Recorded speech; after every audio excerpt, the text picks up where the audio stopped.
की जय। परम पूज्य भावलिंग संत राष्ट्र की श्रवणाचार्य गुरुदेव विमर्श सागर जी महाराज की जय। अथ अपराणिकाचार्य वंदना क्रियेयं पूर्वाचार्य अनुक्रमेण सकल कर्म ख्यातम भाव पूजा वंदना सो समेतम श्री सिद्ध भक्ति कायोत्सर्गम करोम्यम्।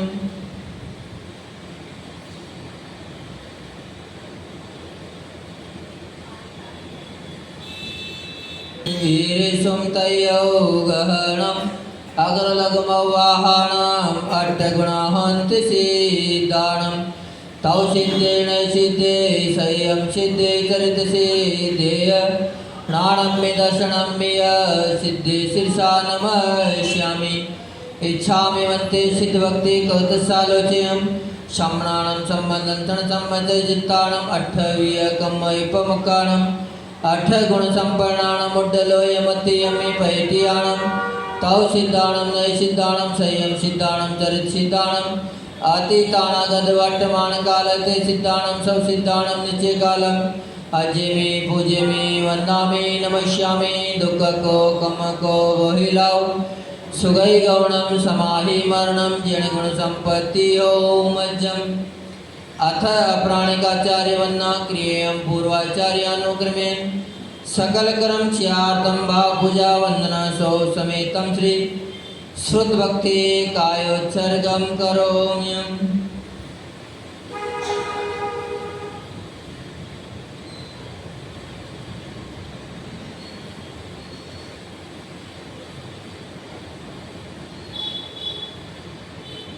दशरथिकानिचैव पंचाशदशोत्तरसहस्रसंख्यामेतच्च पंचपदं नमामि।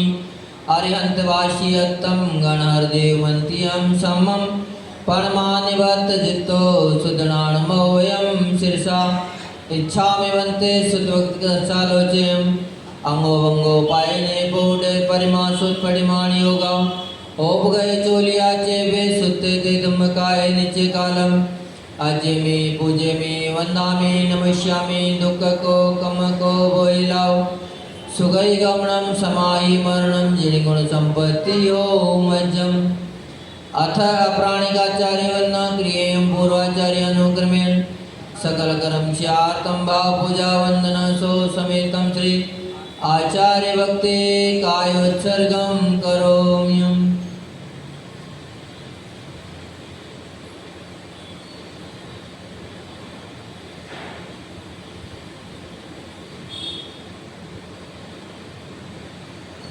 दिव्य सोचरे तपोनिधिभ्यो नमो गुरुभ्यो गुणो गुरुभ्यः। 36 गुण समज्ञे पंचव्याचारण करण संदर्शे शिष्यानुग्रह कुशले धम्मायिनी सदा वंदे। गुरु भक्ति संयमेणय तरन्ति संसार सायरं घोरं क्षीणति अट्टकमं जरणं मरणं न पावन्ति। हे नेत्रमन्त्रोपनिरता ध्यानाग्नियोत्राकुला षट्कर्मापिरपोस्तपोदन्दना साधु क्रिया साधवा शीलप्रावरणा गुणाप्रणसन्द्रार्कते ज्योतिका मोक्षद्वारकपाठपाठनमठा पीडन्तु मां साधवा। गुरुहापान्तो नो नित्यं ज्ञानदर्शननायिका चारित्राणो गम्भीरा मोक्षमार्गोपदेशिका। इच्छामि वन्ते आयुर्भक्ति तत्सालोचयम् सम्राणं सम्बन्धं सम्मतजित्ताणं पंचविहाचारणम् आयर्याणम् आयारादेशुदणाणं वदेशीयाणम् उवज्जायाणं तीरेण गुणपालनयाणं सवसावणं शियानित्यकालम्। अजेमि पूजेमि वन्दामि नमस्यामि दुःख को कम को वहिलाओ सुगै गमनं समाहि मरणं जिनिगुण संपत्ति ओम मज्जम्। श्री आदिसागर आचार्य ब्रह्मचार्य विभूषितं बीसजमात्रकं ज्योतिर्विधिन्यायकं कविं निमित्तज्ञं बुधे पूज्यं सर्वसंगविदूरितं प्रभावशालिनं धीरं वन्दे त्रिगुणभक्तितं। वन्दे श्रीमहावीरकीर्तिसुगरं विद्यार्थिपारप्रदं कालेऽद्यापि तपोनिमित्तगुणगणे पूर्णं पवित्रं स्वयं नग्नत्वा द्वाविंशति परिसहेत् भग्नो नियो योगिराट् पायान मान कुबोध कष्ट कोई रात संसार बातो निदे कल्पांत काल वचनानुसया गुरुणा लोकोत्तरातिर्गुण तव नम प्रशंसा स्वामिन् नमोति शिरसा मनसा वचोभि दद्यांसि मलमल सागर सूर्यवर्या स्वाध्यायभ्यान तप त्याग महान मूर्ति सिद्धांत सार कुशलोचन देव भक्त्या महावीर कीर्ति गुरुवर्य सपट शिष्या नित्यं नमामि श्री शन्मति सागराय तोभ्यं नमो रवि समातव तेजकाय तोभ्यं नमो श्री समुज्जल वैभवाय तोभ्यं नमो दुरित जाल विनाशनाय तोभ्यं नमो गुरु विराग शिवकृताय तोभ्यं नमो परम रूप दिगंबराय तोभ्यं नमो सुजिन शासन वर्धनाय तोभ्यं नमो गुरु विराग सुनंदनाय तोभ्यं नमो गुरु विमर्शयतीश्वराय तोभ्यं नमो गुरु विमर्शयतीश्वराय तोभ्यं नमो गुरु विमर्शयतीश्वराय तोभ्यं नमो गुरु विषमसागराय तोभ्यं नमो गुरु विषमसागराय हे स्वामी दिष्टा वंचिति मलमुने सुमुने मनसा वच्चा कर्मणा करत्कातन बोधनी आहारी विहारी निहारी च रागेन दोषेन मोहेन बहेन लज्जा प्रमाणेन वा जागने सपने च ज्ञाता ज्ञात भावेन अतिक्रम अतिक्रम अतिचार अनाचार इत्यादि दोषा लग्नातांच मिता प्रायश्चित दान सिद्धम किया था।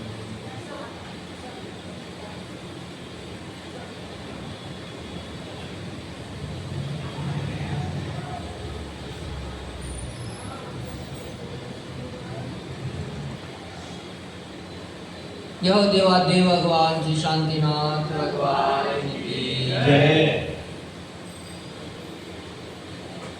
जय हो जय हो जय हो जय हो जय हो भगवान जय हो जय हो जय हो जय हो जय हो भगवान जय हो जय हो जय हो जय हो शांति भगवान जय हो जय हो जय हो जय हो शांति भगवान हमें आए हैं द्वार तुम्हारे हम आए हैं द्वार तुम्हारे दे दो प्रभु जी हमको सहारे दे दो प्रभु जी हमको सहारे शांतिनाथ भगवन भगवन भगवन शांतिनाथ भगवन भगवन भगवन जय हो जय हो जय हो जय हो जय हो भगवान जय हो जय हो जय हो जय हो जय हो भगवान सभी वितरागी प्यारे प्यारे लागे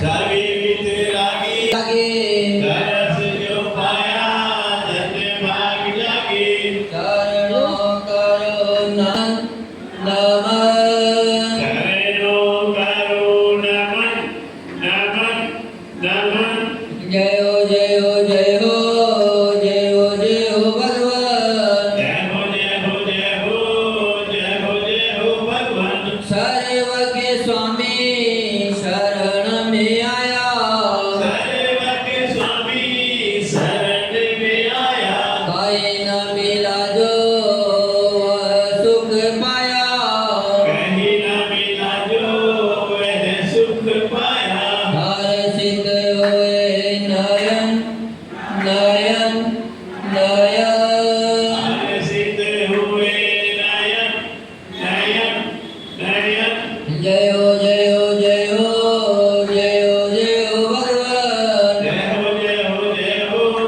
जय हो जय हो भगवान हित उपदेशी आप कहाते हित उपदेशी आप कहाते हम गुण गाने भक्त बन जाते हम गुण गाने भक्त बन जाते छोड़ो नयब चरण जय हो जय हो जय हो जय हो जय हो भगवान आहार जी के बाबा कहाते आहार जी के बाबा कहाते यक्ष यक्षिणी भी सिर को नवाते यक्ष यक्षिणी भी सिर को नवाते झुकते हैं मुनिगण मुनिगण मुनिगण झुकते हैं मुनिगण मुनिगण मुनिगण जय हो जय हो जय हो जय हो जय हो भगवान जय हो जय हो जय हो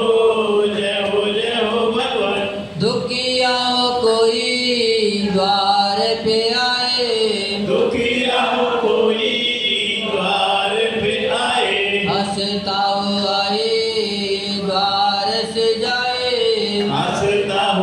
वही द्वार से जाए। श्रद्धा हो पावन पावन पावन, श्रद्धा हो पावन पावन पावन।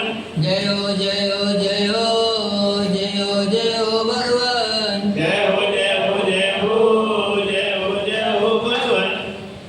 जय हो जय हो जय हो जय हो शांति भगवान। जय हो जय हो जय हो जय हो शांति भगवान। जय देवादेव भगवान श्री शांतिनाथ भगवान भगवान की जय। परम पूज्य भावलिंगी संत राज्यों की शमणाचार्य गुरुदेव विमल सागर जी महाराज की जय। विशाल श्री विशल सागर जी महाराज की जय। विशाल श्री विशल सागर जी महाराज की जय।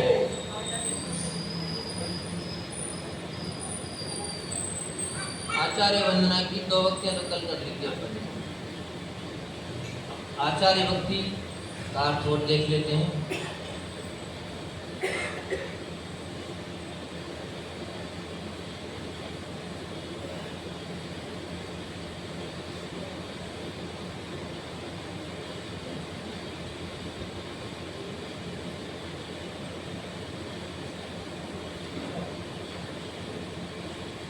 अथ अपराणिक आचार्य वंदना क्रियम पूर्वाचार्य अनुक्रमेण सकल कर्म क्षार्थम भाव पूजा वंदना सो समेतम श्री आचार्य भक्ति का इच्छल कर्म करो। हे आचार्य प्रविष्टि भगवान नमस्कार हो। मैं आचार्य वंदना में प्रतिष्ठापन आचार्य भक्ति संबंधी कार्यक्षर को करता हूँ। ऐसी प्रतिज्ञा करके 9 बार नमोकार मंत्र का पाठ करके फिर आचार्य भक्ति करी जाती है। कार्यक्षर को मतलब काय को कहते हैं कार्यक्षर? 9 बार नमोकार मंत्र पढ़ने का नाम कार्यक्षर नहीं है। कायक्षर का मतलब है काय का उच्चारण करना, यानी कि कम से कम 9 बार मंत्र पढ़ो उतनी देर तक शरीर से कोई भी आदि व्याधि हो जाए, कोई मच्छर आ जाए, कोई कीट काट ले, फिर भी अपन हिले डुले ना, उतनी देर तक तो कम से कम कायत का उच्चारण करते हैं। अपने शरीर से ममता छोड़ने का नाम कायक्षर के। 9 बार नमोकार पढ़ने का नाम कायक्षर नहीं है। वो तो क्यों लगा दिया कि कम से कम आपका मन अगर नमोकार में लग जाएगा तो आपको दर्द का और संकट का एहसास नहीं होगा। नहीं तो कायक्षर का आप 5 मिनट भी कर सकते हो, 10 मिनट भी कर सकते हो, 1 घंटा भी कर सकते हो, जितनी आपकी शक्ति हो। केवल 9 बार नमस्कार तो 1 मिनट में हो जाएंगे, पर कम से कम अपना सनन ज़्यादा नहीं, तभी अपने 1 मिनट तो कम से कम अपनी शक्ति को अपना ही ले, इतनी तो शांति रख लें। इसलिए कायक्षर किया जाता है। सो जल्दी पार्घेभ्य स्वपरमत भावना विभावना पटमतिभ्य सूर्य तपोनिधिभ्यो नमो गुरु गुरुभ्य। जो स्रोत जल्दी यानी स्रोत के समुद्र, पारगेभ्य यानी पारगामी हैं, यानी कि ये स्रोत में पारंगत हैं। अब स्रोत में पारंगत कौन है? हर कोई पारंगत स्रोत में नहीं हो सकते, गणधर परमेष्ठी हो सकते हैं, ठीक है, स्रोत के पारगामी हैं। जितनी भगवान की वाणी कीर्ति है उनकी एक एक शब्द को गणधर देव घुट लेते हैं और उन्हीं की परंपरा को आगे बढ़ाते हैं आचार्य ब्रह्म। इसलिए आचार्य भगवान को भी श्रुत के पारगामी कह दिया गया है। नहीं तो अभी श्रुत के पारगामी आचार्य ब्रह्म भी नहीं है। पर इस पंचम काल में आचार्य परमेष्ठी की धर्म को आगे बढ़ाने वाले हैं, उनसे ज़्यादा ज्ञान किसी के पास नहीं है। स्वपरमत विभावना, स्वमत और परमत के विचार करने में पटिमतुभ्या यानी कि अपना हित और परकाहित विचारने में जो निपुण हैं, चतुर हैं, तीक्ष्ण बुद्धि वाले हैं। सुचरि तपोनिधिभ्यो सम्यक चार्ट और तप के खजाने हैं, क्योंकि आचार्य परमेष्ठी पंचाचार का पालन करते हैं और अपने शिष्यों को भी कराते हैं। शिष्यों से पंचाचार का पालन कराते हुए उनको ये भी महसूस नहीं होने देते हैं कि वह कोई उनको लिए प्रायश्चित दे रहे हैं, सहज में ही सारी क्रिया करवा देते हैं। यानी कि आचार्य परमेष्ठी बहुत हंसी मजाक वाले भी होते हैं। आपने कई जगह देखा होगा, स्वाध्याय में भी बीच बीच में हंसी मजाक वाले भी बात करते, जबकि उन आचार्य परमेष्ठी हंसते नहीं हैं। लेकिन व्यक्ति भटक गया ना, जैसे अपन सामान्य में कहते हैं कि अगर व्यक्ति ज़्यादा पढ़ाई में लग जाता है, 24 घंटा अगर वो पढ़ता रहे तो उसका दिमाग खराब हो जाएगा, कमज़ोर हो जाएगा। पढ़ाई के साथ साथ मनोरंजन होना भी दिमाग का जरूरी, यानी कि दिमाग का खाली होना भी जरूरी है। अगर 24 घंटा आप लगे रहोगे एक ही कार्य में तो आपका दिमाग फिर उतना कार्य नहीं करेगा। लेकिन अगर दिमाग आपने फ्री रखा, कुछ खेल कूद में मनोरंजन में ही मन लगाया, तो निश्चित ही फिर आपके अंदर ऊर्जा बनी रहेगी। गुणों में महान है, और आचार्य भगवान कैसे हैं? गुणों में महान होते हैं। ऐसे गुणजनों के लिए मैं नमस्कार करता हूँ। दूसरा छंद इसमें आता है, 36 गुण समग्र पंच विहाचारण करण संदर्शे शिष्यानुग्रह कुशले धम्माय सदा वंदे। 36 गुण समग्र जो 36 गुणों से पूर्ण हैं। कितने मूल गुणों के दायरे होते हैं आचार्य भगवान? 36 मूल गुणों के दायरे होते हैं। 12 तप, 10 धर्म और 22 परिसर, ये आचार्य परमेष्ठी के हुआ करते हैं। आप सभी कहते हो कि 10 लक्षण आप करते हो, लेकिन आपके 10 लक्षण धर्म नहीं है। 10 लक्षण धर्म तो वास्तव में अगर देखा जाए तो आचार्य परमेष्ठी 10 धर्मों का पूरा पालन करते हैं और 22 परिसरों को सहन करते हैं। हम अगर 22 परिसर सहन ना करें तो हमारे कोई दोष नहीं लगेगा, क्योंकि वो हमारा मूल गुण नहीं है। हम अगर विधि लेके भी नहीं जाएं आर्षक्रिया में, तब भी हमें कोई दोष नहीं लगेगा। बिना विधि के भी हम आर्षक्रिया कर सकते हैं। हमारे लिए कोई इतना जरूरी नहीं है, उत्तर गुण है हमारे लिए वो। लेकिन आचार्य परमेष्ठी को तो निश्चित लेनी ही पड़ेगी, उनका मूल गुण है वो।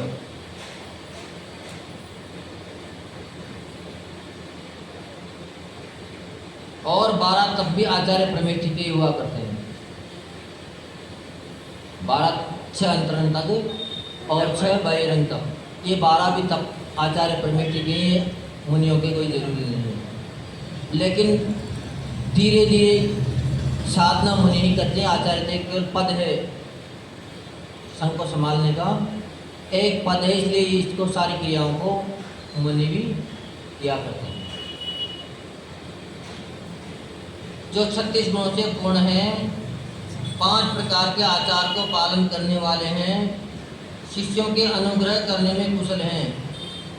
शिष्यों को क्या करते हैं? वो दीक्षा देते हैं और निग्रह भी करते हैं।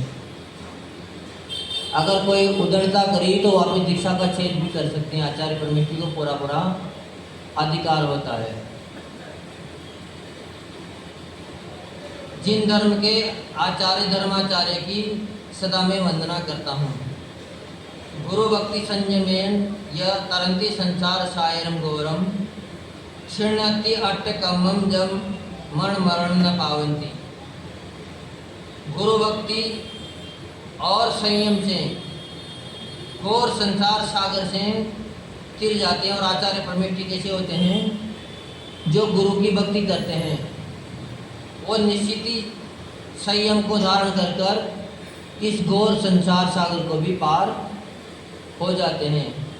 मुनियों के यहाँ तक किया जाता है कि अगर वह और क्रिया पालन कर पाए ना कर पाए कोई ज़रूरी नहीं है, लेकिन जो 6 आवश्यक क्रिया उनके लिए जो बता दी, अगर उनका भी पालन कर लें तब इस पंचम काल में मुक्ति को प्राप्त हो जाते हैं। मुक्ति को यानी उच्च गति को प्राप्त हो जाते हैं। कि समय तो मोक्ष तो होगी नहीं, तो उच्च गति को वो प्राप्त होकर अपना कल्याण कर सकते हैं।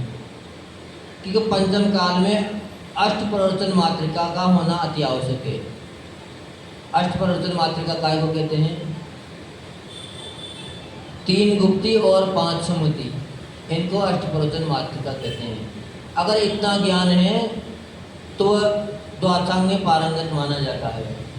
ये गुप्तियाँ हर किसी के पास नहीं हो सकती। पंचम काल में गुप्तियाँ किसी के भी पास नहीं है, क्योंकि गुप्तियाँ होते ही रिद्धियाँ आना शुरू हो जाती है। और रिद्धियाँ तब तक नहीं आती है जब तक गुप्तियाँ नहीं पलती। एक गुप्ती भी अगर आपकी खंडित हो गई तो आपको अवधि ज्ञान नहीं होगा, मन प्रिय ज्ञान नहीं होगा, रिद्धियाँ आपके पास नहीं रहेगी। रिद्धियाँ तभी आएगी जब आपकी गुप्तियाँ कंप्लीट सही चलेगी। और गुप्तियाँ का संभालना बहुत कठिन काम है। आपने पढ़ी होगी कहानी उनकी, बताएंगे फिर समय लगता है, बहुत लंबी है। अष्ट कर्मों को छेद देते हैं और जन्म मरण को प्राप्त नहीं होते, यानी जन्म मरण की परंपरा को भी वह छेद कर देते हैं। ये नित्यम व्रतम मंत्र होम निरता ध्यानाग्निहोत्राकुला षट्कर्मा वीरपा रता तपोदंदना साधु क्रिया साधवा शील प्रावरण गुण प्रहरण चंद्रार्क तेजोदिका मोक्ष द्वार कपाट पाटनमटा पीड़न तमाम साधवा। जो प्रतिदिन व्रत मंत्र रोप होम में निरत रहते हैं, काय में निरत रहते हैं, वह व्रत रोज प्रतिदिन करते हैं क्योंकि 12 तप उनको करने ही करने हैं, मंत्र जाप वो करते ही करते हैं। इन रोप होम में निरत रहते हैं, यानी कि वह अग्नि में होम नहीं करते हैं लेकिन मंत्रों का होम प्रतिदिन अर्पण करते रहते हैं। ध्यान रूपी अग्नि में शीघ्री हवन करते हैं, यानी कि ध्यान रूपी अग्नि से अपने कर्मों को प्रतिक्षण जलाते रहते हैं। सट आवश्यक क्रियाओं में लीन रहते हैं।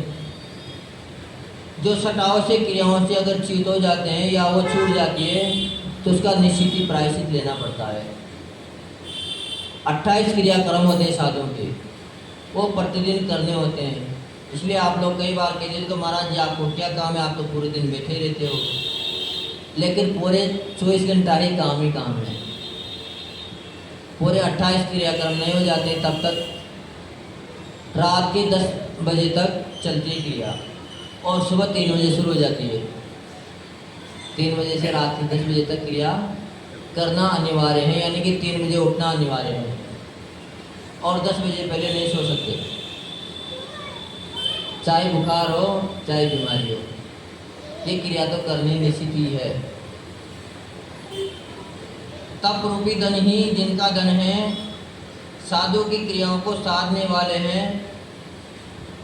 18,000 शील ही जिनके ओढ़ने का वस्त्र है। और कितने शील के दारे होते हैं वह, तो 18,000 शील के दारे होते हैं।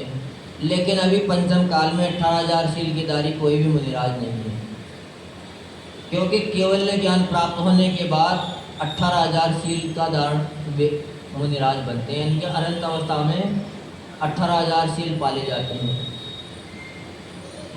आप कह देते हो ब्रह्मचर्य, तो ब्रह्मचर्य के 18,000 वेद है इसके। अब वो बहुत बड़ी व्याख्या है।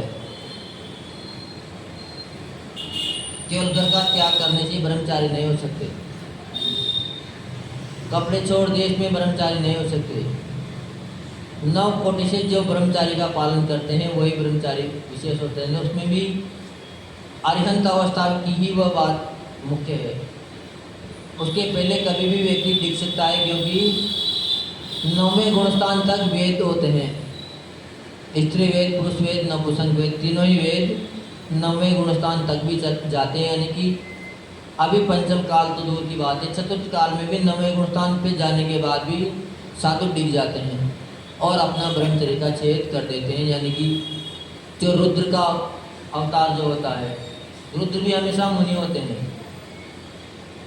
शिव जी को इनको आता कथन, ये सब मुनि बनते हैं पहले, लेकिन जब ये 11वें गुणस्थान में पहुंचते हैं तो इनको सिद्धियां प्राप्त होती है, 500 सिद्धियां।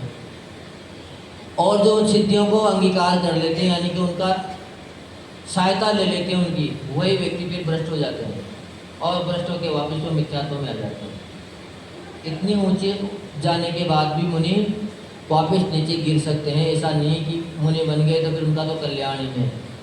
मुनि बनना तो बहुत ही अच्छी खेल है, मुनि हर कोई बन सकता है, लेकिन मुनि का पद की पालन करना, उनका आचरण करना बहुत ही कठिन काम है।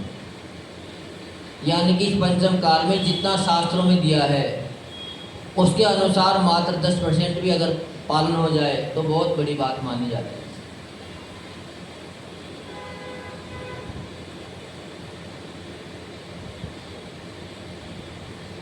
चौरासी लाख गुण ही जिनके पास शस्त्र हैं, और कितने गुण उनके पास? 84 लाख गुण हैं।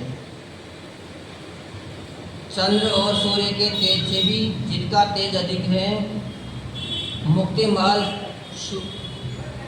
के द्वार को उद्घाटन करने वाले हैं, यानी कि मोक्ष को के द्वार को खोलने वाले हैं।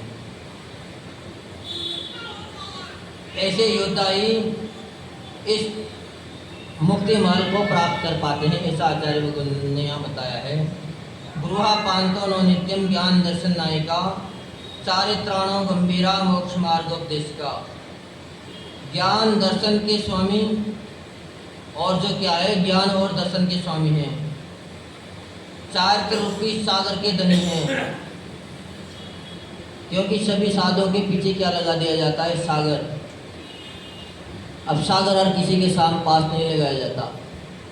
अगर कोई साधु है वो क्रोध में आ रहे हैं, अपनी क्षमता खो रहे हैं, तो अभी वो साधु बनने के लायक नहीं है। सागर का मतलब है जैसे सागर, कितनी भी नदियाँ उसमें समाहित हो जाए फिर भी सागर कभी भी उफान को प्राप्त नहीं होता है, अपनी सीमा को नहीं तोड़ता है। वैसे ही साधु कितनी भी परिस्थिति आ जाए, कितना भी संकट दुख आ जाए, लेकिन फिर भी अपने मुंह से कोई भी आवाज़ बाहर नहीं निकालेगा, किसी के लिए कोई शिकायत नहीं करेगा, चाहे समाज ने व्यवस्था करी चाहे ना करे। क्योंकि ये बात हमारे गुरुदेव के सामने आई थी। जब उन्होंने दीक्षा ली तो पिंड में उन्होंने दीक्षा ली थी, बरासों में गए होंगे आप लोग। तो बरासों में एक भी घर नहीं है जैन समाज का, पर वहाँ पर भगवान महावीर स्वामी का सम्मोहन कई बार आया। तो हम मात्र एक ही मंदिर था और कुछ भी नहीं था वहाँ, और दीक्षा हुई थी उनकी दिसंबर में, और अभी जैसी सर्दी भी नहीं थी, क्योंकि आज भी 30 साल पहले की बात है, तो उस समय सर्दी भी थोड़ी विशेष ही पड़ती थी। तो उनकी दीक्षा हुई, उनकी 4-5 दिन पहले से ही वहाँ पर घनघोर कोहरा छा गया था, यानी कि हाथ से हाथ दिखना भी बहुत भारी था कि निकाल इस पोजीशन में उनकी दीक्षा हुई। अब दीक्षा हुई तो दीक्षा होते ही कपड़े तो छोड़ने ही पड़ेंगे, तो दूसरे दिन सर्दी भी लगी, भी एकदम छोड़ देता, 5 दिन तो शरीर तो मांगता ही है। तो वहाँ एक पुजारी थे, पुजारी से महाराज जी बोले कि उनकी जो साथी और भी थे, 13 दीक्षा हुई थी वहाँ पर। तो उन्होंने कही कि विमल सागर जी, इन पंडित से कह दो कि दरवाजे पे एक परस लगा दें, कि गेट नहीं थे वहाँ पर, केवल बरामदा ही था। तो गुरुजी ने सोच के भाई बोल दे, बोलने में क्या जा रहा है, अपना परस रखिए लगा देंगे। तो जैसे हमारे गुरुजी ने कही कि भैया थोड़ी सर्दी तेज है, यहाँ पर परस लगा दी जाए, तो पंडित जी क्या बोले, काय को दीक्षा ली, अब दीक्षा ली दर्शन करो। उन्होंने मुँह पर सीधी सीधी कह दी उनसे, दीक्षा ली है तो स्नान करो, पर्दा लगाने के लिए थोड़ी है। तो कहने की किसी से कुछ कह नहीं सकते, केवल स्नान करने का ही ये मार्ग है। पर वाकई में फिर साधना का प्रभाव भी व्यक्ति के ऊपर निश्चित ही आ जाता है।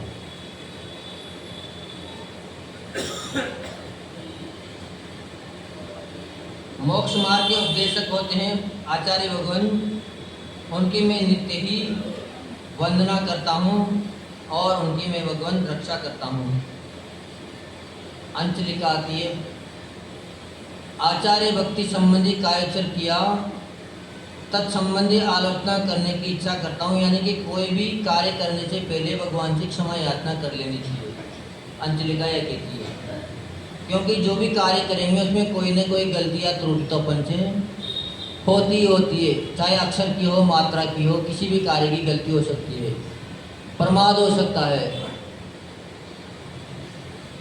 इसे आप लोग सोचते होंगे कि हम हर महीने प्रायश्चित मंगाते हैं गुरु जी से, काय को मंगाते हैं?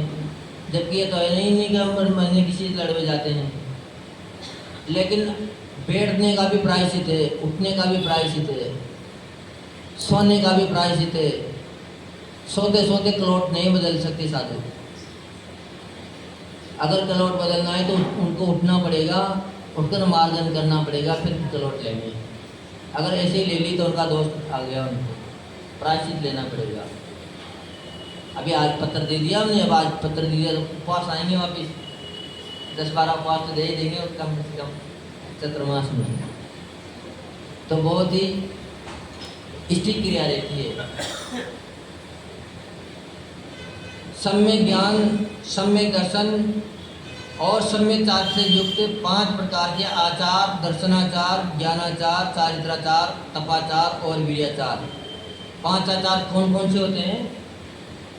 एक तो दर्शनाचार होते हैं, यानी कि दर्शन करने की विधि में कभी भी कोई प्रमाद नहीं करते हैं। आचार्य योगन महावीर कीर्ति जी के लिए कहते हैं कि जितनी वेदी में प्रतिमा होती थी उतनी बार वो बैठते थे, उठते थे, नमस्कार करते थे। अपन तो ये 4 वेदियाँ भी एक साथ है तो एक बार ही बैठ जाते हैं नमस्कार करके फ्री। पर अगर वेदी में 100 प्रतिमा है तो 100 बार उठेंगे, 100 बार बैठेंगे। उनको एक मंदिर के दर्शन करने में 3 घंटा लगते थे। ज्ञानाचार, ज्ञान में कभी भी प्रमाद नहीं करते थे या सहसा किसी को उत्तर नहीं देते थे, क्योंकि आगम के अनुसार ही आचार्य परमेष्ठी बोल सकते, बिना आगम के अनुसार नहीं बोल सकते। उनकी एक शब्द भी पूरे समाज को विघटित कर सकता है, क्योंकि समाज उनकी बात मानेगा और उन्होंने विपरीत बोल दी तो सारी बात। चारित्राचार यानी अपने आचरण को उज्जवल रखने वाले होते हैं, आचरण में कभी भी शीतलता नहीं लाते,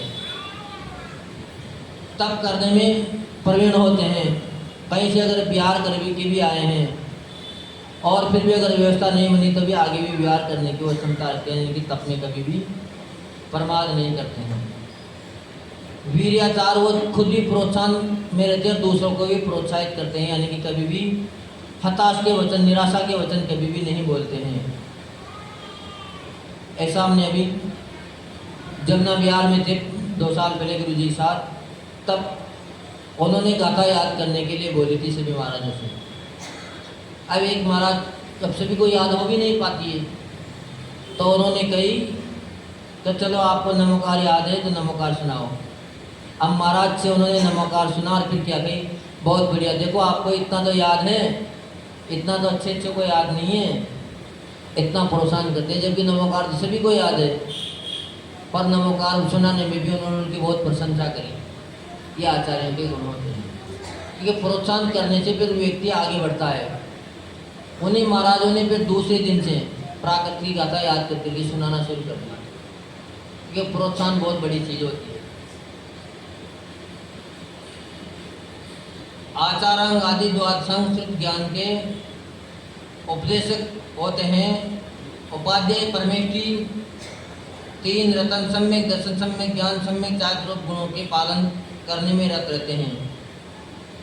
उपाध्याय परमेष्ठी दीक्षा नहीं दे सकते, प्रायश्चित नहीं दे सकते, यानी कि हम प्रायश्चित नहीं दे सकते कभी भी, इसलिए हमारे पास प्रायश्चित मांगने बताना, हम नहीं दे सकते, हम खुद प्रायश्चित लेते हैं।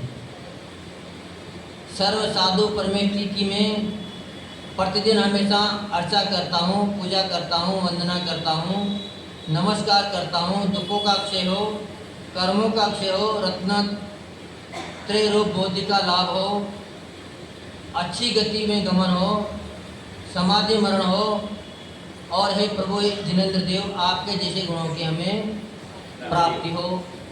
इस आचार्य वंदना का ये अर्थ हुआ करता है, यानी कि अर्थ से अगर अपन चीज़ को पढ़ते हैं, बात ध्यान में रखते हैं, तो उसका मन विशेष लगता है और फल भी विशेष प्राप्त होता है। इसलिए निश्चित ही जो भी चीज़ पढ़े उनको पहले अर्थ निश्चित समझना चाहिए।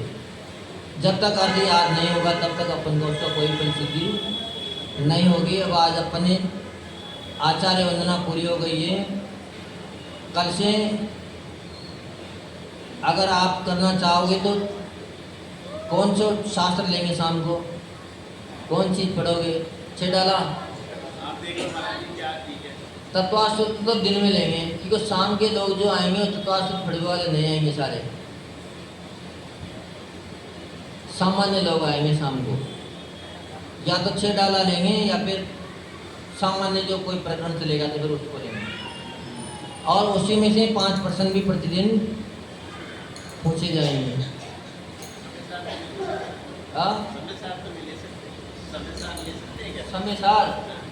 समय सार तो प्रवचन को विषय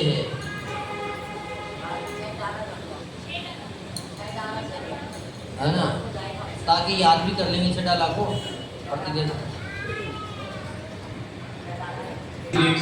विषम सागर जी का चातुर्मास की मंगल कलश स्थापना जैन स्थानक में प्रातः 9 बजे से है। सभी आए, अपनों को लाए, सभी अधिक से अधिक संख्या में वहाँ पधारे। किसी को कल गुरु जी ने बताया था खाने पीने की कोई चिंता है नहीं कि सभी बच्चों को लेके सबको आए। जितने अधिक से अधिक लोग आएंगे उतना पुण्य तो कम से कम मिलेगा ही मिलेगा वहाँ पे आने का। प्रातः 9 बजे सभी लोग ध्यान रखें अपने पड़ोसियों को। सूर्य लो करो सोवानी मस्तक धरो सदा दे तू दो तेजिनवानी भारती तो जपुदिक ने जो तेरी शरणा गहे सो पावे सुख चैन देव बजो अरिहंत को से वो निर्गण दया दर पालो सदा यही मोक्ष का 9 बार